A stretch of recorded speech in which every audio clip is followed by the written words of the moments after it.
Hey everybody, welcome to the Herd Fit Podcast with Dr. Sam Marie and myself, Coach David Syvertsen. This podcast is aimed at helping anyone and everyone looking to enhance their healthy lifestyle through fitness, nutrition, and most importantly, mindset.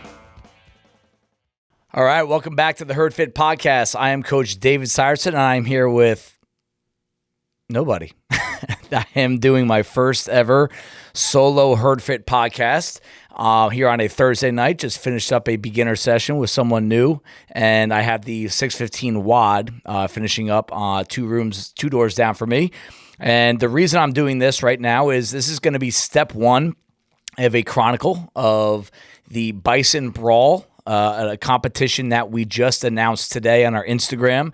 It is going to be a intra-gym competition where other people from other gyms, other athletes will be coming here to compete on October 5th, 2024. This is the first partner competition Bison is ever running. This is actually the first competition we are running since 2018. And what I'm going to do right now over the summer and then in the fall is kind of give you guys an inside look at what it takes to run something and a lot of the thought processes behind what running a competition, the why, the what, the who, the how, and kind of respond to what goes wrong in these things. Because I think a lot of you guys out there might want to run a competition, whether it's for your own gym or do what we're doing and bring some people to your gym and run hopefully a really good, safe, fun event. But the challenges to do this are so much deeper and so much bigger than I think outsiders really truly understand. That's why I've been competing for years. I always like to use CrossFit 908. Shout out to Tim and Aaron. They've run so many dozens of competitions at this point, and I think they have set the bar for running what a real quality competition is. And I know that I've been to other competitions over the past 10 to 12 years. There's good and bad and there's ugly. And there's just a lot of organization, a lot of communication, and a lot of planning that needs to go wrong. But also you need to have good conditioned responses to adversity. And I think that those guys handled it as well as anyone. I've been talking to them about potentially doing this for a couple of years now. And we felt that this was the right time to do this. Because we've done it in the past. We had a couple of really good experiences doing it, both from a Bison perspective and a CrossFit community perspective. And with some of the changes here at Bison, we felt that this was the right time to kind of make a move like this at our new space, which I shouldn't call new anymore. We've been here 5 years, but we have not run a competition here. And there's a few reasons that I'm going to get into why we haven't done that and why we have decided to do it this year. But I just want to encourage you guys to really kind of tone in and listen to what I'm going to be talking about in regard to what the Bison Brawl is. Again, October 5th, 2024, and kind of ride along with me over the next few months because we're going to kind of touch in on this now, July, September, and then after the competition in October. So what is this thing? It's a team of 2 competition, same gender. So you're going to have 2 males on a team or 2 females on a team. And basically, there's going to be 3 divisions. You have scaled, you have masters, 40 plus years old. We'll talk about that in a little bit. And then we have the RX division. In the past, based on logistics and trying to keep things simple, we've run RX only competitions. So we are adding a layer of intensity and complexity to this by creating 3 different divisions. And within those 3 divisions, all of them will be given 3 workouts to do over the course of the morning and afternoon. And there might be 4 scores though. How does that work? 3 workouts, 4 scores. We'll talk about that in a little bit. Why are we going into 3 divisions? We want this to be as inclusive as possible.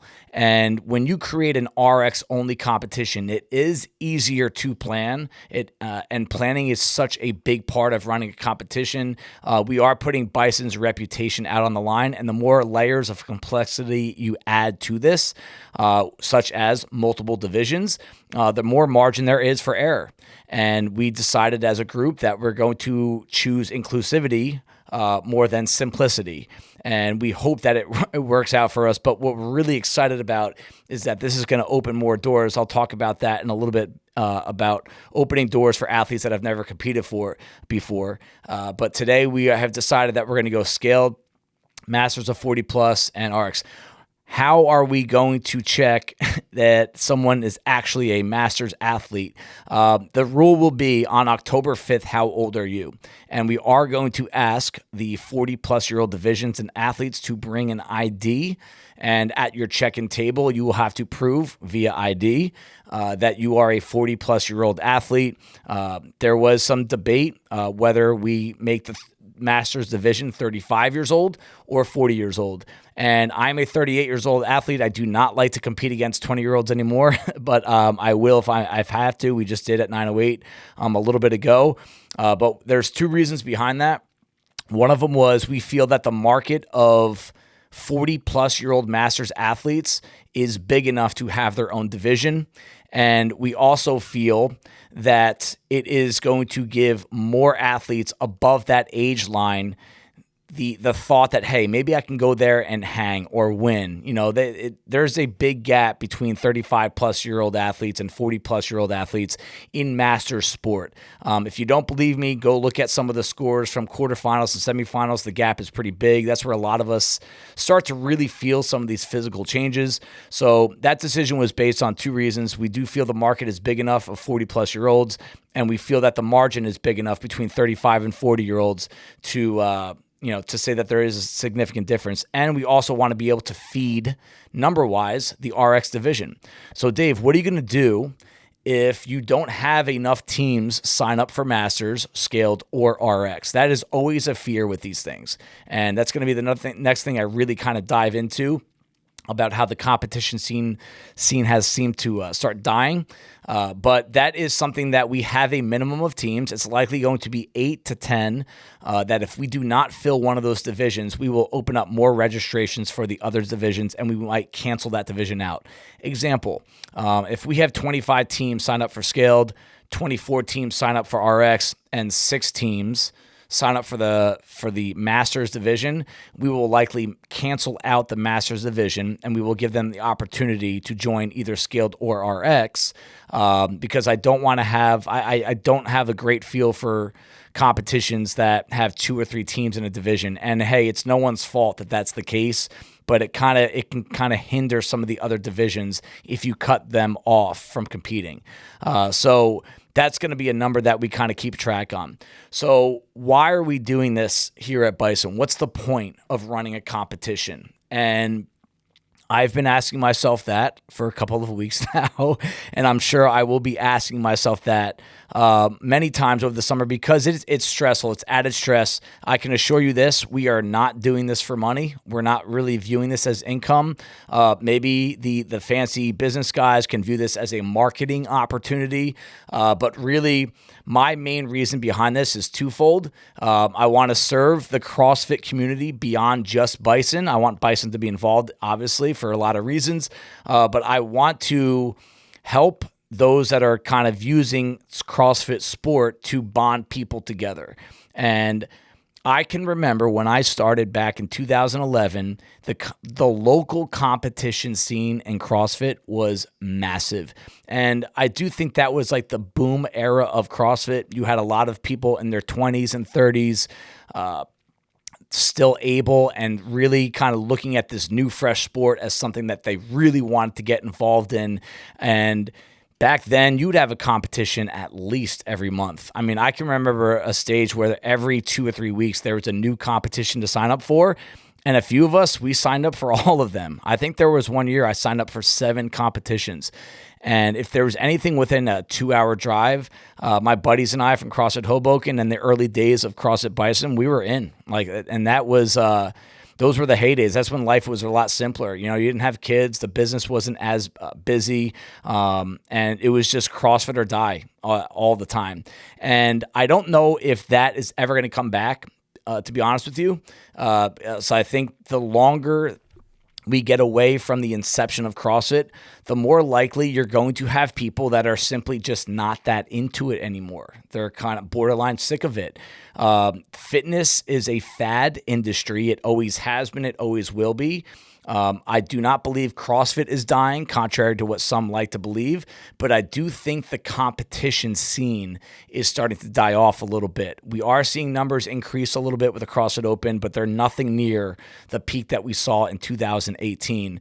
I have some personal thoughts on why I think that is. One of them is the demographic that CrossFit was most attractive to back in 2012 to 2018.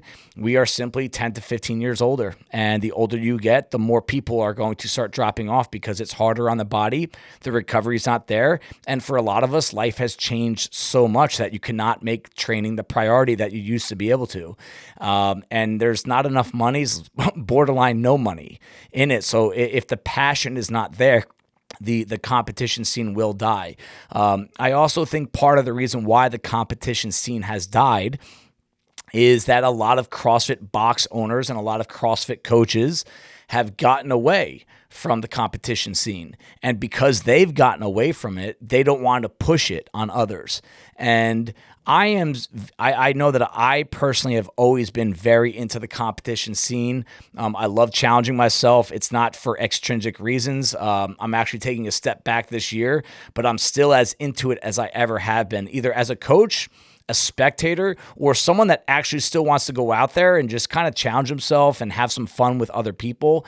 And I want to be...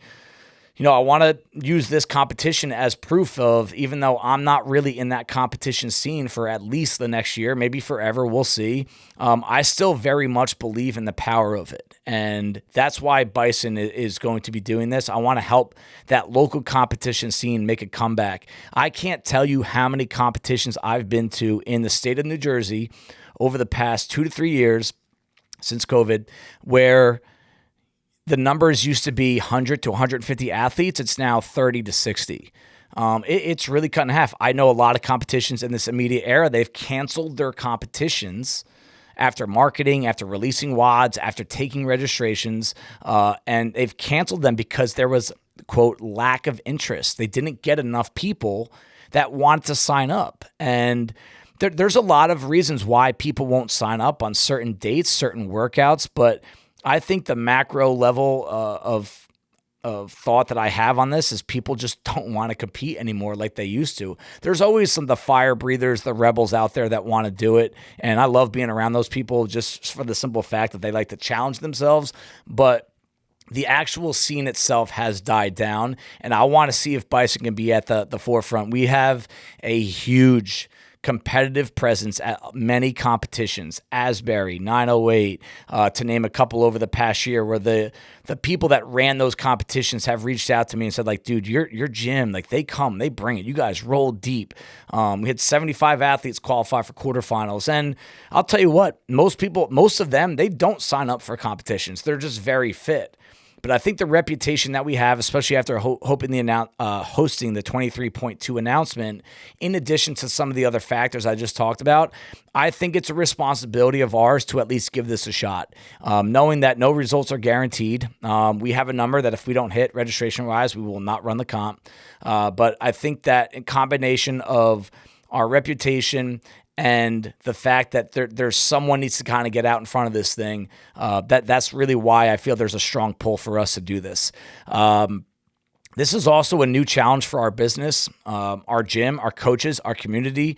To pull this off, a really good competition, you need a ton of help. Volunteers, people that are going to come here multiple times throughout the week, and including on a Saturday for 8 to 10 to 12 hours to simply watch people work out. I'm talking about the judges. I'm talking about the people that are going to be changing weights and checking people in, and maybe even some medical staff and vendors. These people are coming in and donating all of their time so that athletes can work out. And it's one of the first things I always want to tell people at the athlete briefing is that none of us get to compete unless these volunteers, none of us get to compete if these volunteers were not here donating their time. And I can remember back in 2017, 2018, we had a turnout of anywhere from 40 to 60 people show up on a Saturday and help us out and represent the Bison community. And that's a challenge that I'm going to throw at our entire gym in the coming months, that if you're not going to compete, which you will have the option to, going to talk about that in a sec, you should be here. You should do something. And if you can't be here that day, you should be here during the week helping set up, or maybe offering cleanup the next day, or help market it on social media. Talk to your friends that do CrossFit in the area and see if they'll come out and compete and support the competition. And that's a challenge for us as a group that I'm willing to take on myself, and I hope the community is as well. Another reason would be that I want to elevate athletes that are kind of on the outside of competing, but they're not sure if this is for them. I've watched this more times than I can count over the past decade, where someone has done CrossFit and they see the CrossFit games or they see CrossFit competitions or quarterfinals from a distance, and they're in the back of their head, they're wondering, I wonder what I could do in this environment. Would I like this? And they sign up for a competition because they felt supported from their own community. They show up, they crush it, they have fun, and the rest is history. They take off from there. As an athlete, as a person, as a CrossFitter, their entire aura about them within the gym is different because they signed up for the competition. Not because they won, not because they got on the podium, not because someone made an Instagram post about them. It's because it's one of the most unique tests of physical and mental fitness that you can have if you really do it right. And a competition opens the door. If nobody runs a competition, that door is never going to be opened. And if there is a decline in CrossFit from a macro perspective, from a fitness program perspective, I believe it is directly correlated to a lack of gym owners trying to run competitions at their gym. And I think that if we do this correctly, and we are going to do it correctly, it's going to open doors. If it's one person or 50 people, I think this is going to open doors for people to give them a different perspective on CrossFit and what the community is all about. So the next decision that we had to make was, is this going to be a team competition, partner, team of 3, team of 4, or an individual? And the past Bison competitions, they were called the Bison Classic. Some of you guys have competed at that are listening. We made them individual. And full transparency, it's easier to run when it's individual. Less logistics need to be planned out. The workouts are easier to plan. But there is a vibe at the individual comp that I am not personally against, but I do think many are, that it's a little too intense. It's a little too competitive. And you're never going to get me to say something's too competitive. I think we need more of it, but that's a story for another time. But I know in terms of serving the community, opening doors like I just talked about, and making this a fun community-based day, team competitions, partner competitions, they have a way of doing that.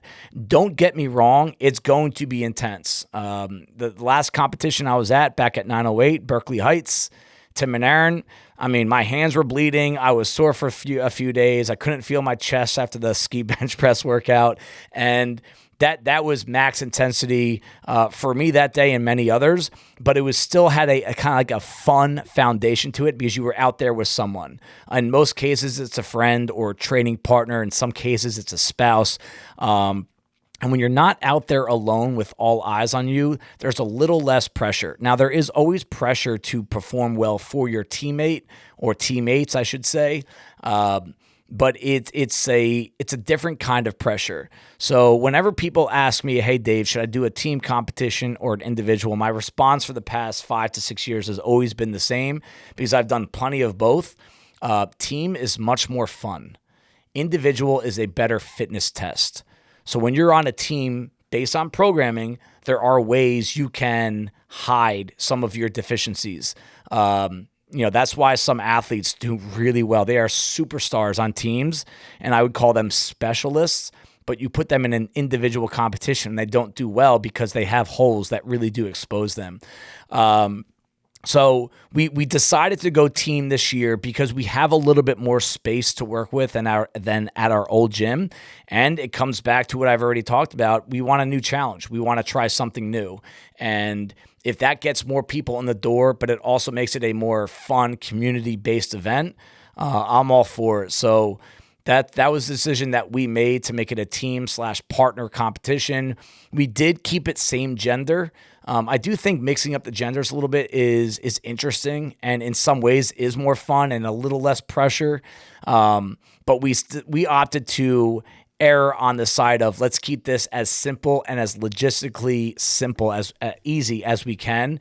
And we just didn't want to go down the path of putting multiple barbells and multiple dumbbells on the floor for every single zone. And even some of our pull-up bar situation at the gym where we have all varying heights in every zone, it might get a little dicey if you were with mixed gender, because generally speaking, the men and women that are on a team together, they don't use the same height pull-up bar, and that could have caused some issues for us.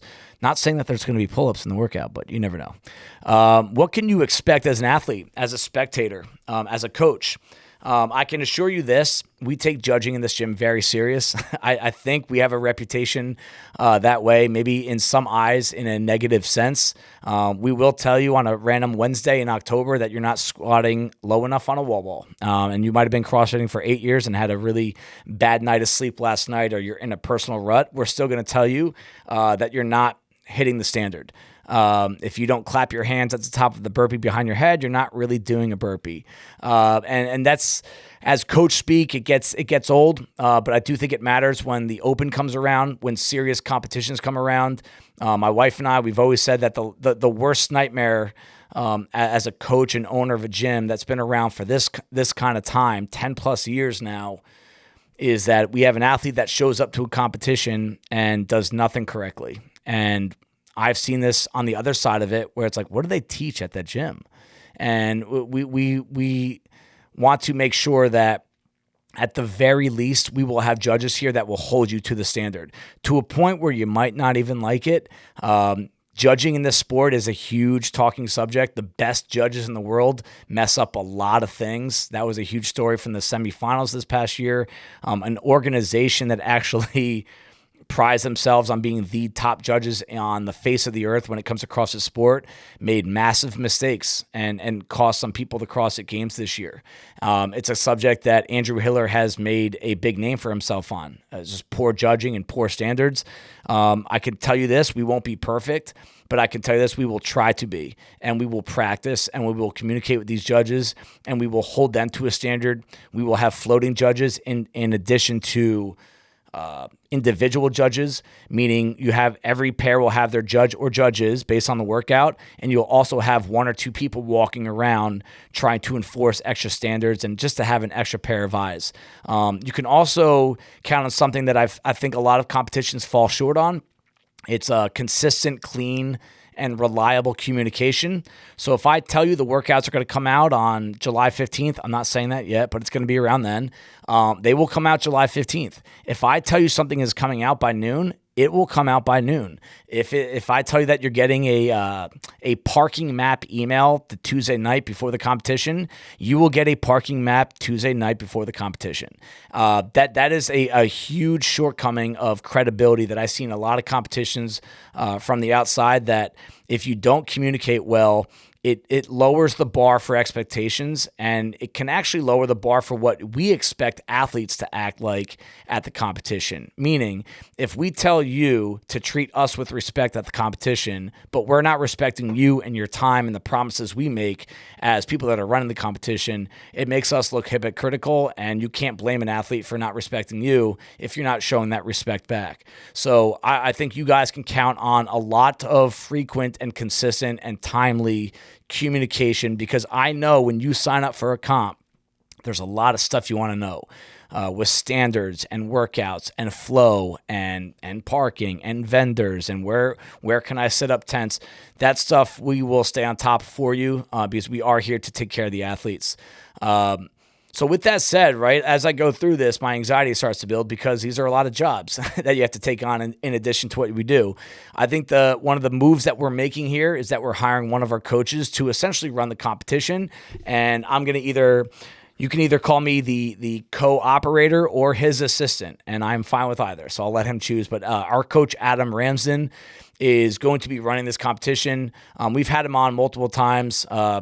He's been to one of our most downloaded guests, I'm sure, and when he comes on, Sam and I both love having him come on because we just, there's a lot of value in what he says. He's one of those guys that when he talks, everyone's going to listen. He's smart. He's thoughtful.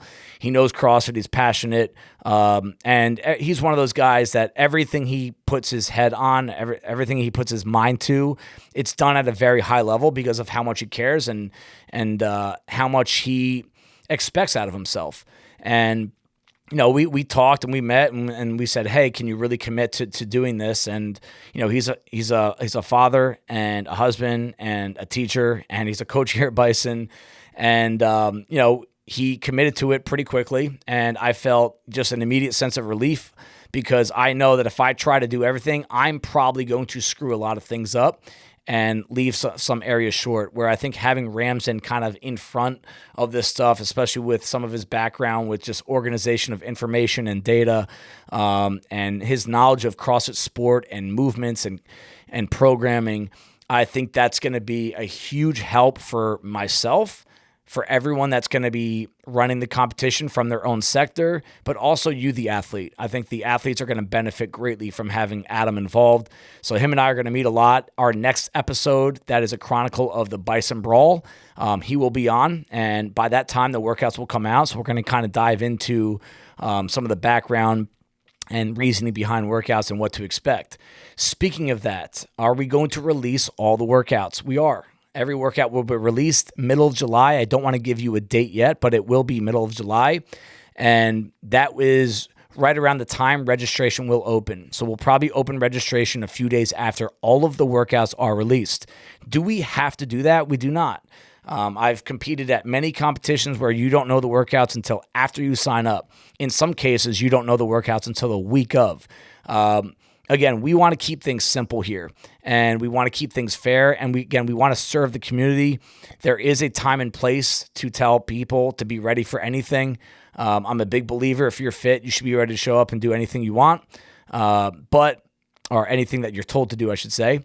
But we want this thing to fill up, and I think a lot of times people need to know what the workouts are, or at least what the movements are.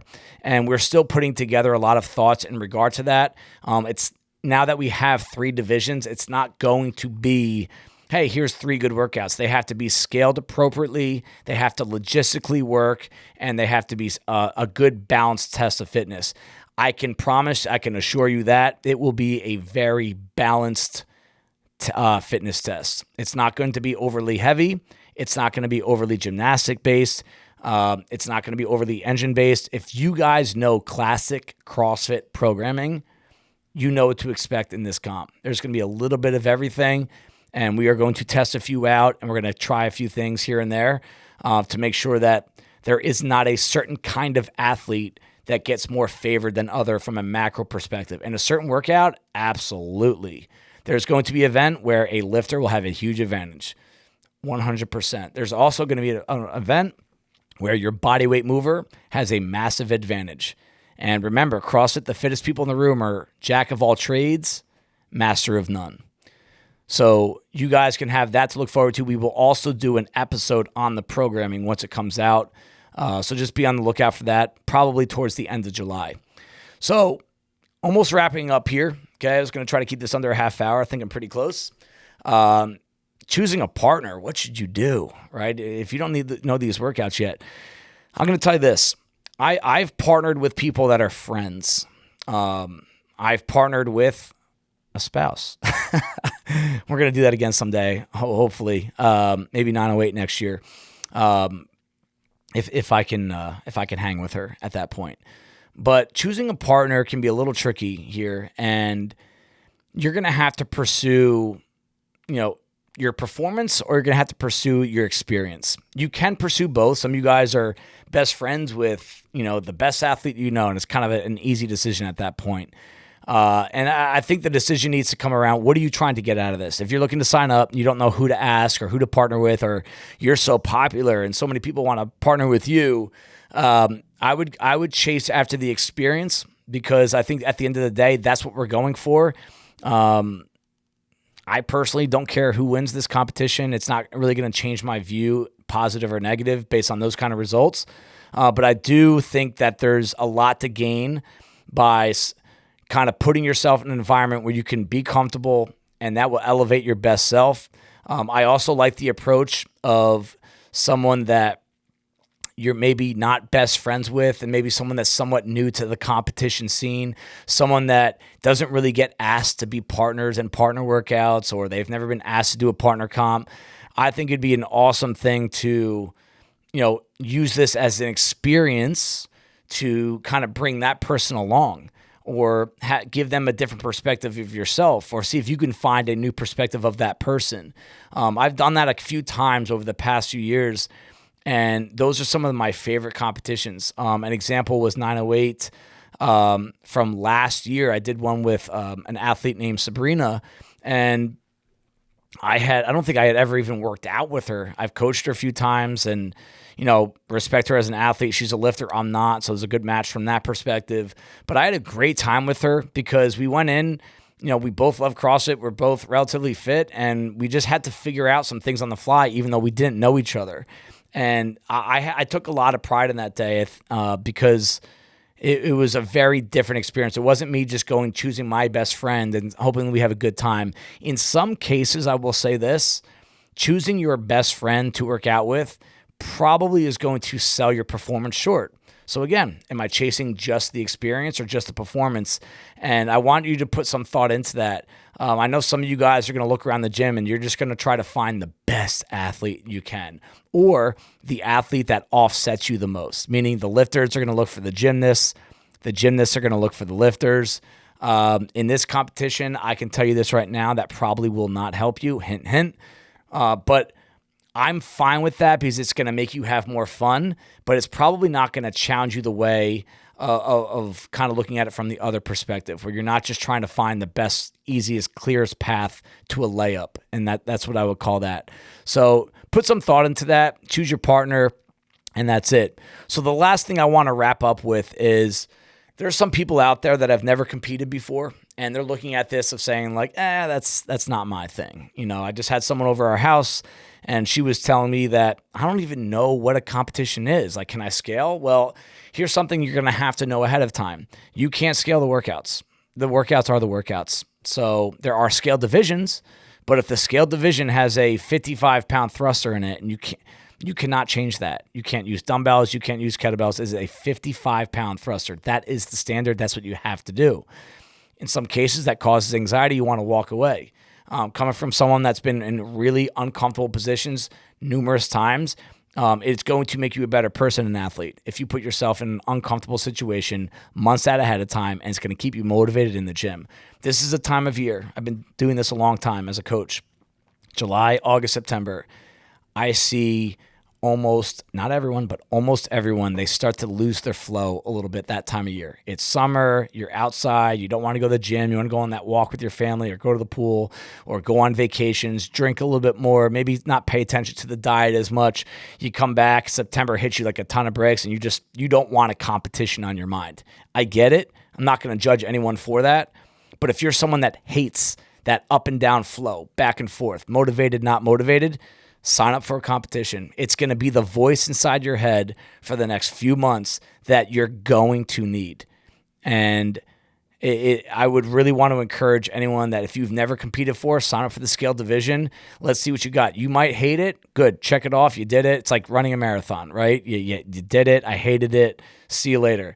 Or if you want to be glass half full, it might open a door that you don't even know exists. It might light a fire in you. I've seen that happen more often than not. Someone signs up for something that they don't want to sign up for. It could be the Open. It could be the Bison Brawl, which is our intra-gym competition. Sorry, I think earlier I said it was an intra-gym competition. It's inter-gyms interacting with each other. I've seen people sign up for these things, and it's all of a sudden the fire was lit. And it's take away the performance factor, take away the competitor factor. What happens here is they're just motivated to work out. They're looking at it from a different perspective, and they're trying to actually prove to themselves what their bodies are capable of. And a lot of times you're not going to find out until you put yourself in an environment like that. Straight up, you're just not going to find out. So that's going to wrap it up for the first episode about the Bison Brawl. Again, October 5th, 2024. It's a Saturday partner competition. I can't wait for it. It's going to be on my mind all summer. I know it's going to be on Adam R's mind all summer. And then as we start to continue to put our volunteers and our staff together, it's going to be something that our gym is going to really kind of come together on and try to give you the best possible product. I want to be the best competition in New Jersey for the fall. Because 908's got the spring, so I'm not going to take that from them. They run the... They're the mothership of local competitions. And we're going to try to match that level in the fall. I think it's important for the gym. I think it's important for us. And I think it's important for you. Thank you, guys. Thank you, everybody, for taking the time out of your day to listen to the Herd Fit podcast. Be on the lookout for next week's episode.